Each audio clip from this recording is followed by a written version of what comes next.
One thing's for certain, while Joe Biden has been playing a lot of defense lately, trying to defend states he won last time, like Michigan and New Hampshire, Donald Trump has been on offense from New York to Minnesota. Then this weekend, he did something Joe could never do. He arrived at the Charlotte Motor Speedway for NASCAR's Coca-Cola 600, and the crowd went wild. This is Donald Trump in his element, while Joe is lucky enough to get a handful of supporters who are probably there just for the free coffee and donuts, though they might actually be munchkins, not actual whole donuts, thanks to inflation in Joe Biden's America.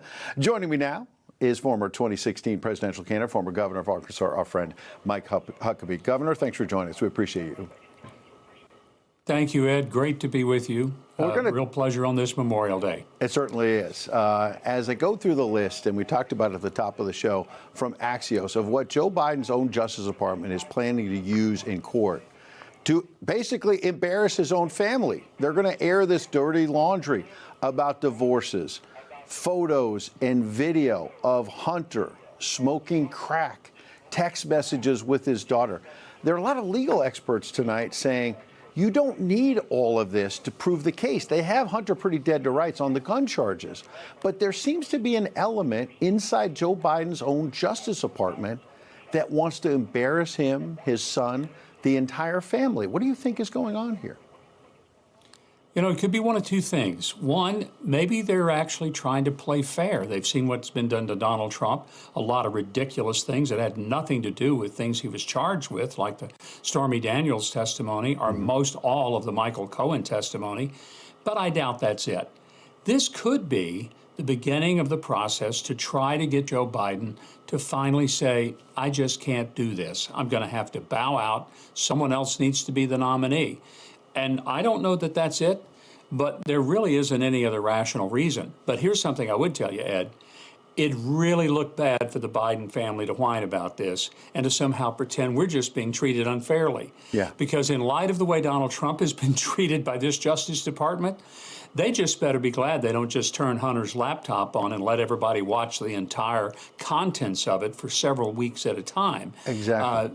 They really are going to have to sit this one out when it comes to complaining. But absolutely, isn't it interesting that the laptop, you had big tech conspiring with one of the three-letter agencies in the FBI and the Biden campaign with those 51 retired intel officials who told us in the 2020 campaign, this is Russian propaganda, Governor. This laptop is not real.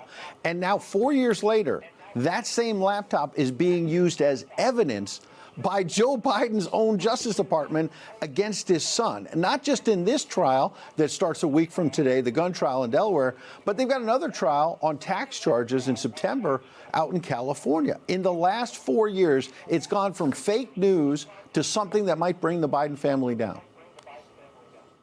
Well, and I think those 51 intelligence individuals who weren't very intelligent when they right before the election said, oh, it's classic Russian disinformation. They ought to be ashamed of themselves. They ought to apologize.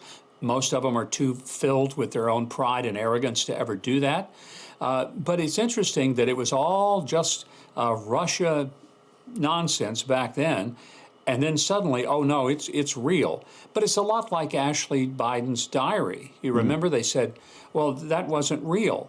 And then, oh, it's so real, we're going to prosecute the people that took it because they stole it from Ashley. Right. Well, it can't be both. It can't be the real thing and at the same time be something that's fake, just like Hunter's laptop. So back to your earlier point about why the Justice Department might, Joe Biden's own Justice Department, by the way, may actually be pressing this case and these embarrassing details. If it is to push Joe aside, you have this first debate in June, which seemed odd as well, that Joe Biden came out and said, I wanted to do a debate before the conventions, Governor. You've been around this game a long time. And immediately I and others were like, wait, is he being pressured to step aside and telling people like Obama and others, look, give me one more shot here before the convention. I'll show I can go toe-to-toe with Donald Trump. Otherwise, I don't see how you would have a debate so early. Yeah, it doesn't make a whole lot of sense from a strategic standpoint. Normally, these things happen after Labor Day. That's when the process really gets underway. But because so many states are voting earlier and earlier, look, I'm thrilled that it's going to happen in June. I'm not sure Joe will be able to do a second one. I don't know what kind of medication they may have him up on to somehow get him through it. But without it, if we see Joe Biden in the debate, like we see him virtually every time he's at a press conference at the White House, where he has to be led off the stage, he reads the parenthetical remarks in the teleprompter, the stage directions. He really is Ron Burgundy. He reads whatever is put in front of him like Anchorman. And I always said the most wonderful prank in America would be to somehow hack into the teleprompter operator and to be able to just put some total nonsense up there on the screen. And I promise you, Joe Biden would read it just like it's written if he could.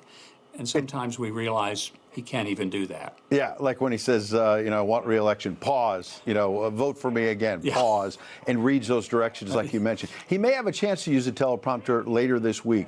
The trial for Donald Trump in New York resumes tomorrow. Obviously, we're expecting a verdict as early as by the end of the week. And the White House is leaking word that Joe Biden is going to speak out after the verdict and that he'll do it from the White House, which seems odd to me. You've been around this a long time.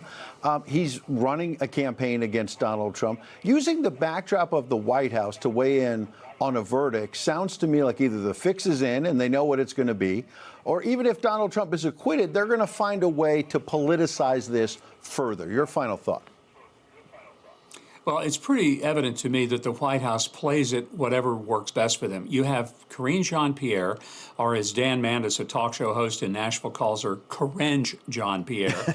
And every time she gets asked a tough question, she always says, oh, I can't answer that. Hatch Act. We can't get into it. And yet Joe's going to use the White House to do an overtly political comment about an overtly political trial. So they play it like they want, but I can't imagine what possible benefit there is to Joe Biden for using a White House background to talk about his own Justice Department, who helped coordinate with Alvin Bragg in this ridiculous trial. That's right. Then maybe they'll put in their state classy San Diego. You mentioned Ron Burgundy earlier. Governor, we appreciate your sense of humor and your analysis. Thank you, sir. Thank you, Ed.